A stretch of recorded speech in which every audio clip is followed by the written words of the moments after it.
We now delve deep into Randy Savage versus the Ultimate Warrior because we start with a video package hyping the match, which I've got one note from the video package, which is that the scepter shot that he does at the Rumble looks bloody brutal. It looks really hard. It's so brutal. So credit to the Warrior for taking that. And it's unprotected in the head as well. So that's perhaps not credit, but just, yeah, really looks brutal. And then before the match, Bobby Heenan notices Elizabeth in the crowd in an almost quite organic way. They almost pull it off to the point where it doesn't feel contrived. Like the camera lingers on Bobby Heenan and Gorilla Monsoon for just a little bit longer than it feels natural to do so. And Bobby Heenan kind of like does a double take and then kind of like nudges Gorilla Monsoon to say, look over there, look, I think that's Elizabeth. And I said it almost works in terms of not feeling contrived. Main thing I took from this promo, Ultimate Warrior's full. That's it. So then we have Randy Savage versus the Ultimate Warrior. Career-ending match. It lasts 20 minutes. Warrior ends up winning after he pulls Randy Savage back in the ring following a shoulder tackle that sent Savage out. That was the third time he did that. Let's start with you, Tom. Your overall thoughts on the match. So again, this is another dead person versus dead person, including the two valets who are dead and the referee. Bloody hell. I think it's Joey Morella. I think it's the referee. So the match is great. Randy Savage drags Warrior to the best match of his career. There's nothing quite says royalty like being carried to the ring by oiled up, mulleted men. There's plenty of oiled up, mulleted men in the WWF of 1991 as well.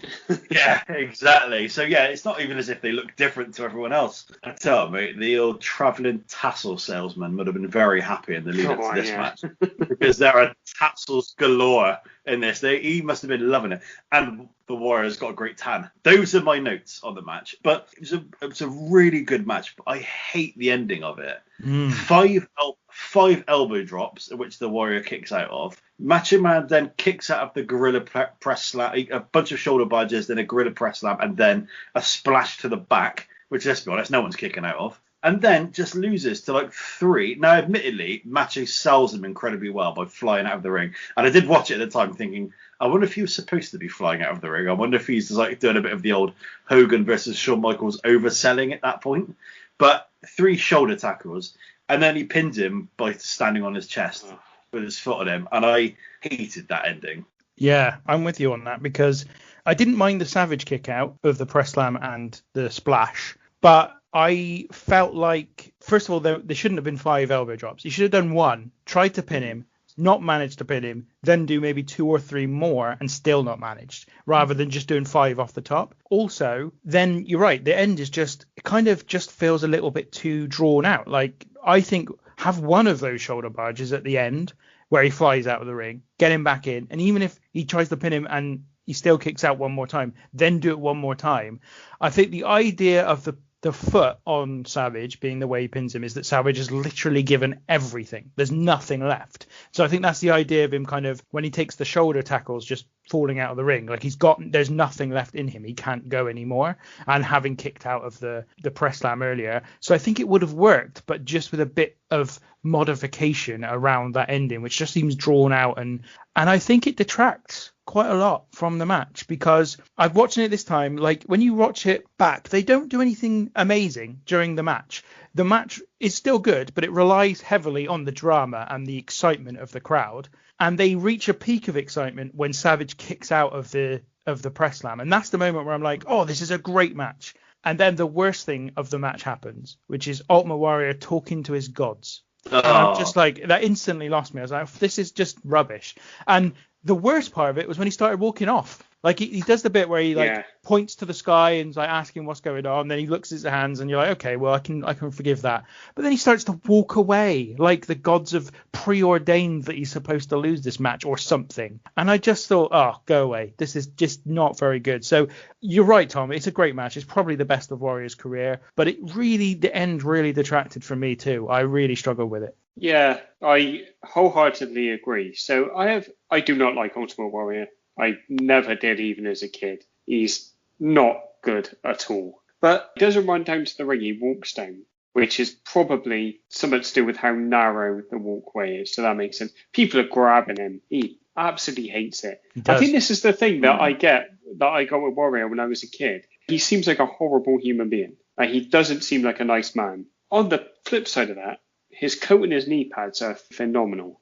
But he's got this weird thing where, and the commentators point it out, which I find astonishing, he's got more than this on his trunks and a drawing of the WWF title, which I think is like, hang on, what? That's like sold as being the biggest thing in the business and you're doing it down. And I think it just like the stuff that I've heard about Warrior is that he's just in it for himself, really, and he doesn't really have any respect or didn't have any respect for the business. And to see someone like Savage makes him look $1 million when in actual fact he's probably about 30p, to be honest. Warrior, doesn't have anything. This is Savage having a wrestling match effectively with a beanbag, I think. Like, he's selling for this beanbag all over the shop, and the ultimate beanbag's just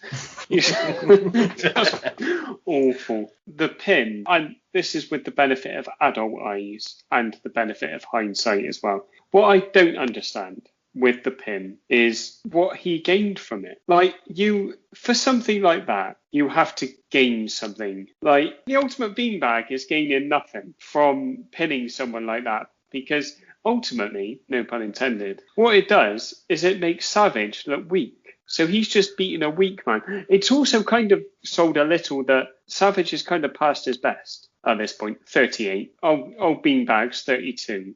So the fact that they're having a career-ending match is absurd. Anyway, like you've both said, it's a really, really decent match that the crowd are massively into. And then there's the finish, which is awful. But then there's magic after that. Well, let's just hold it there, because I'm not quite finished on the match itself, because I just want to cover a few points you made there. I don't mind the pin. I really don't mind it. I don't think it does much for the Warrior. I don't think it detracts from the victory, but I don't think it does much for him. But I also think this feeds into maybe that Warrior just simply doesn't really understand the business that well, and that I feel like this was his trade-off for Savage kicking out of the press slam. I think Warrior's the kind of person who would have said, if you want to kick out my press slam, I want to pin you this way. And Savage, I think the idea, because I'm assuming, like all the, as we've heard about Savage before, that he would have wanted to plot this match out beforehand, make sure that they went through every spot, and he led that discussion and decided what was going to happen. And I think what he would have wanted for his career-ending match would be to kick out of the press slam to show how much he was giving to make sure his career didn't end. But I think in response to that, Warrior would have said, well, I want to do this then, or I want to kick out 5 of your elbow drops or whatever.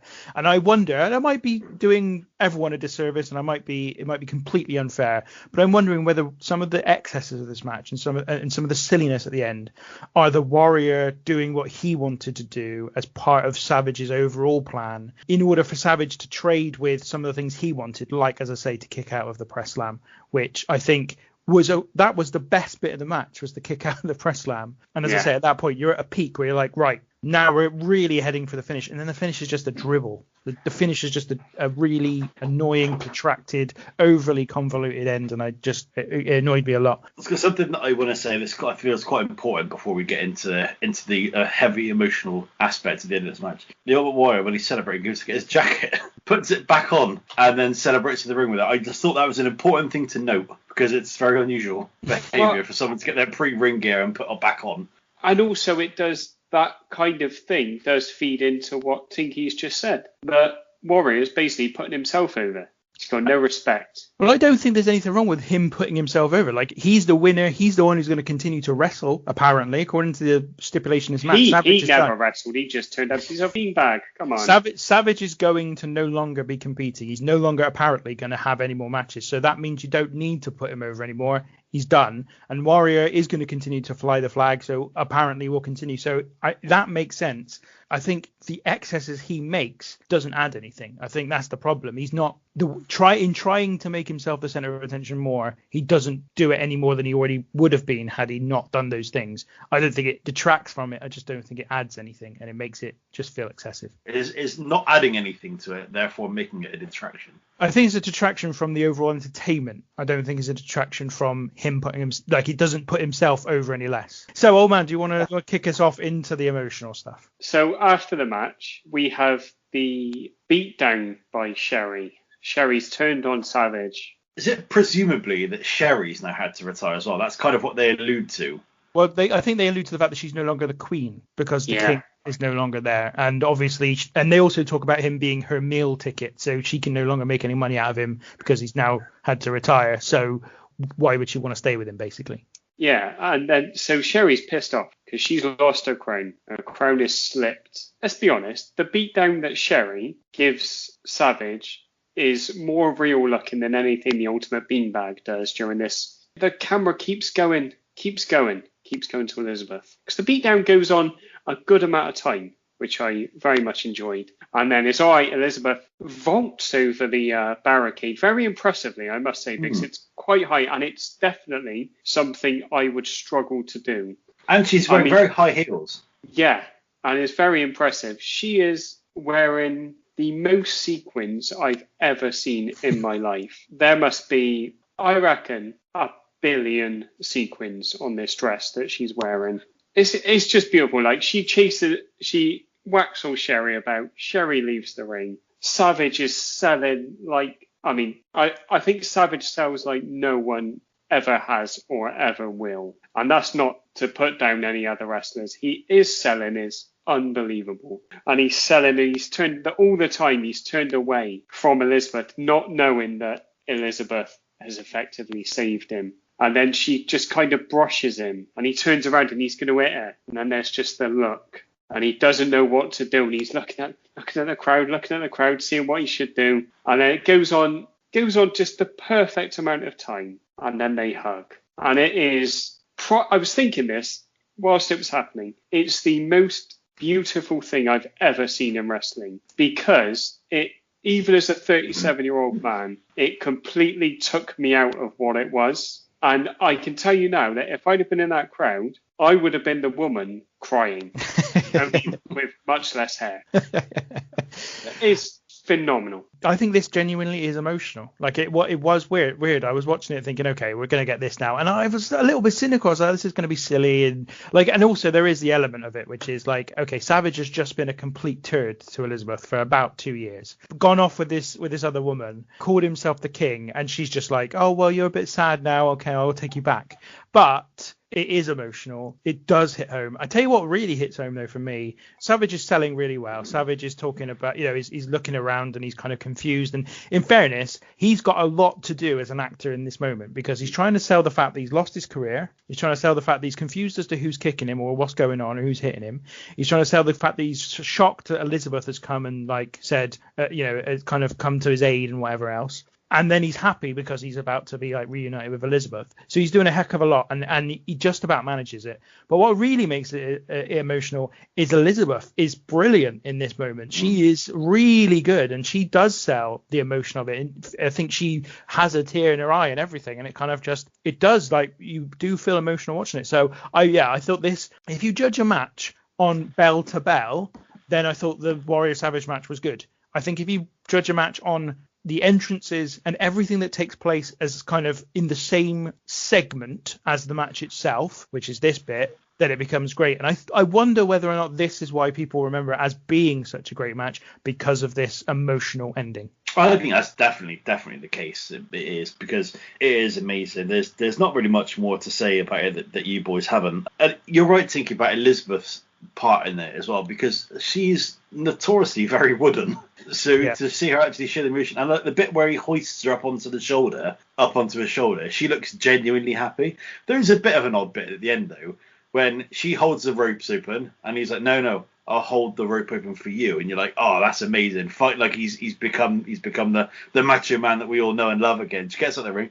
He then just starts posing on the turnbuckles. And he's like, all right, love, you can wait there. And I'm just going to be there pointing around. To be fair, he doesn't do it for very long. It's very quick, up and down on each one. But it's a bit odd at the end of it. But overall, it's a magnificent moment. Yeah, I think that moment and the bit where Savage is selling that you touched upon earlier on, Old Man, is again harking back to the fact that we do have to remember this is supposed to be the end of Savage's career. So the idea is that he's selling the match because he's given everything to try and stay in it, and that's why he was able to be pinned by just the foot, which is why I don't really mind that so much. And also he takes the applause on the, you know, with when Elizabeth's left the ring, because again, it's supposedly his last match. Obviously we know it's not, but I think that's kind of the idea behind it. This is something that I noticed in the commentary, is that they really do not sell the fact that it's a career-ending match. They don't mention it enough, I don't think, because to be honest, I kind of forgot. Like, it's a career, obviously with the benefit of hindsight as well, in that you know that obviously Savage carries on after a little break. But yeah, I think that's something else that kind of lets it down. And they don't,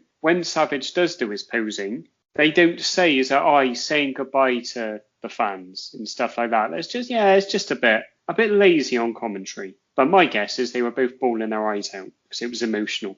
Yeah, there's also a tinge of sadness because obviously they've been married since 1984 by this point, and they actually divorced a year later. So they were like, this was kind of, even though in the on-screen world of the WWF storyline, this is technically the first confirmation that they would be together as a romantic partnership. I don't know if that's really ever explicitly said before this point. They obviously hinted towards it, but I don't think it was ever like explicitly said these two people would, for example, get married as they do later in the year on WWF television. But ultimately, as I say, like not long after this is their kind of eventual split. It's also worth noting that just after this show, Savage does actually wrestle a number of matches on like house shows and stuff, and they explained it away that the Warrior had kind of been nice and said you can fulfill your contractual obligations before you have to retire. Like he'd been magnanimous and said, you know, you sorry, I'll let you off for the matches you've already committed to. So just an interesting little extra thing there. But yeah, I mean, he wasn't out for very long. It was only about sort of 5-6 months in the end that he would ultimately be retired. Well, they retired the Macho King. They did. Not the man.